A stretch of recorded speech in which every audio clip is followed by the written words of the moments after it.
World domination requires a full wardrobe?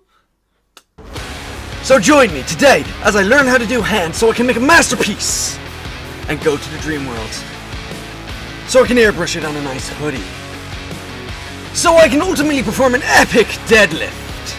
All in this video. Subscribe. So hands are like the cornerstone of a figure. They imply so much essence, so much emotion, so much power in a singular piece. And I feel as if when I do my characters, they all have the same recycled pose. Like all the time, it's either one hand closed and one hand with two fingers out, all the same. Now, so I decided to do some hands from Imagination, just so we could use it as a reference of improvement. Now, I'm going to tell you, the formula is still the same. 2 fingers out, 2 fingers in and closed for the final piece. But this is so we can look back on. Now let me tell you, yous are going to be so fed up of that annoying like boom sound, but that took me ages to find. But this is day one with my hands. Now if you notice, this hand is actually, this hand, if you look at it, from the first photo of hands I showed you on paper, I did them years ago when I started drawing. And then I'm doing it again. It's because one thing that's very good when you're starting off art or just trying to learn art is you need to standardize your references you do. It's a way to see if you've grown, and it's a way to see, like, you know, that's really the main thing. I'm not even gonna act like a nerd, okay? Hands are just really annoying to do, and I don't know why. One thing I was thinking when I was finished this, I was like, why did I finish this whole entire process from like a painting angle when realistically I like drawing scenes and like building up from basic blocks, and that's what I try to do in day 2 a bit more, because I realized that. But I was like, why am I being so focused on painting recently? I think there's a reason initially is because I want to get better at values, as I stated in one of my earlier videos on TikTok. If you don't follow me there, go follow me, guys. But I was like, I need to kind of take a step back from that. I need to take a real big step back from that, because I feel like I'm getting too focused on that, which is hindering me. Or maybe not, who knows, you know. But I like the pose of these hands in day 1. I really liked it. This one's like a really like mad scientist who's going to dominate the world, like me pose. So I really enjoyed doing this one, but this one was extremely tough to do, especially the knuckles, because knuckles are like weird because they're like ball and socket joints, and then they also have like the ridge of your, I don't even know what the anatomy is called. But at the end of this day, something was just feeling off about all these hands, so I think going forward to day 2, I'm just going to sleep on it for a bit and see if I can, you know, find out what's up.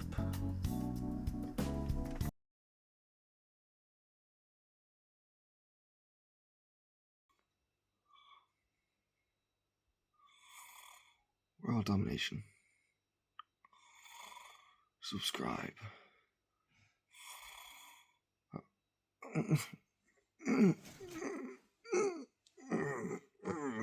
I should probably blend them hands. And that's actually what happened. Believe me, guys. Just got prophesized that I need to blend them hands. You know, so I downloaded a blending brush online. Don't actually know how blending brushes work, to be honest with you. There's so many weird finicky settings and stuff. Don't have a clue. Don't have a clue what any of it means. You know, I tried being more boxy with it this time around, you know. But ultimately, I was here to paint some lovely hands, you know. So, same kind of process as before. But at the very end, I just blended it all over and then just kind of went through. Now this time around, I felt like the hands were like way more like a bit muddy, you know. But I preferred how they came out in the end, you know, over the day 1 hands. So I feel like there was a bit of improvement, a little bit of improvement, you know. But it's still kind of muddy, you know. 2 like divine hands touching here we have going on. These are tough. I hate it when stuff overlaps so much. I know you're supposed to do the full thing when they overlap, but like, tell me that last week when I did this before I made this video, you get me? But no, realistically I should have done that, and I should have been less harsh on my darkest values, you know. I should have used way more mid-tones. But I'm still happy with how they came out, you know. So on to the final hand. This one had a wild gesture. This was like the toughest one I did over the 2 days. I know, absolutely crazy boot camp I did for hands, you know.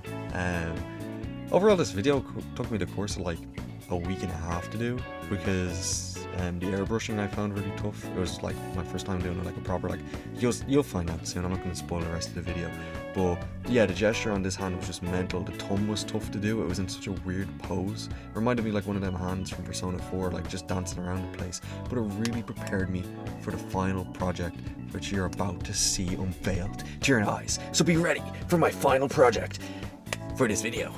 No, my final project overall.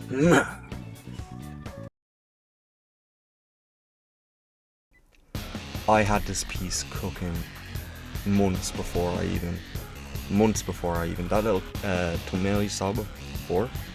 I had this cooking probably like at Christmas time. Lucky, I just did it as like a simple little doodle, and I was like, the final image of this I kind of want on the back of the hoodie, and that's what inspired this video. That's what inspired learning how to do better hands. I really like this piece. I will go back to redo it eventually when I get better, you know, but I'm happy where I am right now.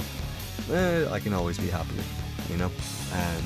It's very tough rendering the character because I wanted this piece very high contrast. I wanted it very similar to in Jujutsu Kaisen Season 1 when Itadori is like full of the cursed energy. I don't know. I didn't really pay attention, guys, you know, but that scene really stuck out to me. Or like another scene that's like one of my favorite panels of all time is the Sad Man's Parade from My Hero. I love Twice. He's such a good character. I loved him to bits. So that's kind of what I was trying to get at in this piece. I just love the feeling in that panel. Like, it's just such a good panel. I'm also a raging My Hero fan, you know. Forgive me, guys. It's pretty good. 4th season is peak, you know. But doing the hand that's reaching to the ceiling here, I struggled. I don't even know how I feel about how it came out in the end. You know, I like this like pose I have going on here, but it follows the same problem I had before where all hands just have like 2 parts coming out, like split, sort of like aliens, which kind of annoyed me. Kind of fitting considering that this dude kind of looks like an alien, if you get me. You know, he's not supposed to be an alien. Don't call him that. I mess.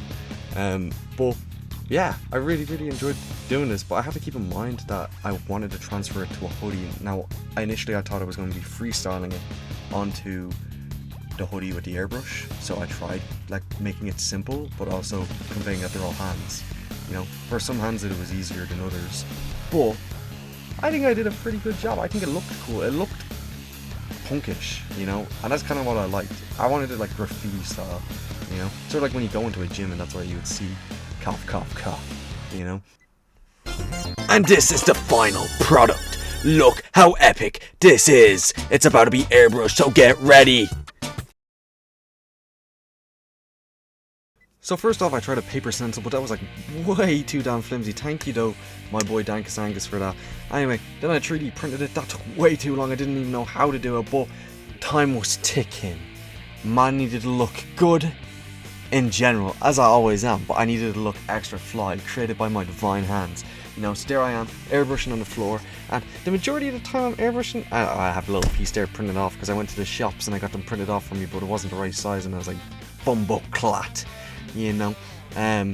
But I'm just like airbrushing, trying to figure out like why ain't it working, you know. So I get the majority of it actually done on the floor. Now I'm kind of like, looking back, the stencil was supposed to help guide me, you know. I was supposed to layer it, but I got fed up. I just wanted it like, if it was going to come off printed like, it's going to come off printed like. But then I realized maybe it's just messing up because it's on the floor. So I nailed a hole in the wall, well, my wardrobe, and I sellotaped it up. Now it's looking, in my opinion, pretty good already, you know. But these last 2 corners were hell to do.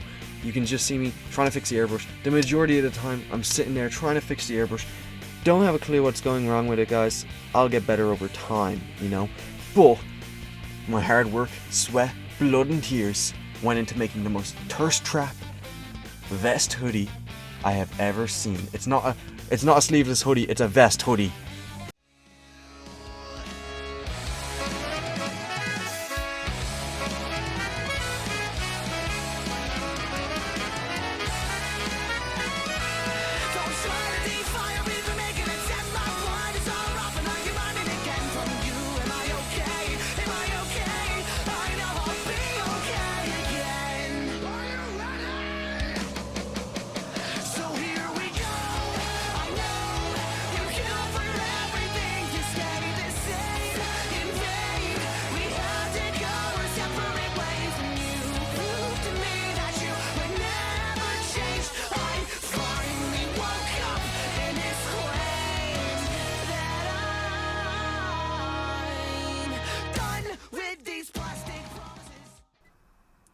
and this is the final product. Big thanks to Dankus Angus, Mistar, and my Pookie Bear for all the things respective on the screen. I'm very happy with how it came out. You know, in other news, thanks to Donna HJ for helping me put the wheel bearings back on my car. Epic moment. And if you like this video, subscribe and stay tuned for more. My name is Juggernaut, and yuppa the chair. Also, it washed out in the wash.